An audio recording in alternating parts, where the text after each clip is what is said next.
வணக்கம். வாழ்க வளமுடன். நம்ம ஊரில் இருக்கிற கோயில்கள், தமிழ்நாட்டு கோயில்கள், அதில் இருக்கிற சிறப்பு, கட்டிடக்கலை, வழிபடும் முறை, அங்கே இருக்க நுணுக்கமான வேலைப்பாடுகள், எதற்காக அந்த கோயிலுக்கு போக வேண்டும், இப்படிப்பட்ட சிறப்பு செய்திகளை தொடர்ந்து சொல்லிகிட்டு இருக்கிறோம். அப்படி இன்றைக்கி நம்ம பார்க்க போகிறது நல்லூர் சென்னிகண்டன் சாஸ்தா ஆலயம்.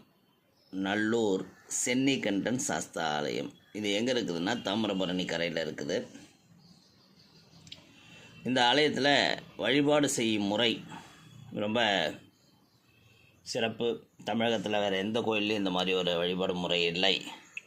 அது என்னன்னு கேட்டிங்கன்னா, வெடி வைத்து வழிபாடு செய்வது. எப்படி மணி அடிச்சுட்டு வழிபாடு செய்கிறோமோ அந்த மாதிரி டமால்னு ஒரு வெடியை போட்டு வழிபாடு செய்வது இந்த கோயிலோட சிறப்பு. இந்த மாதிரி சிறப்பான செய்திகள் தொடர்ந்து நம்ம சேனலில் கொடுத்துட்ருக்குறோம். மற்ற பதிவுகளையும் பாருங்கள். வாழ்க வளமுடன்.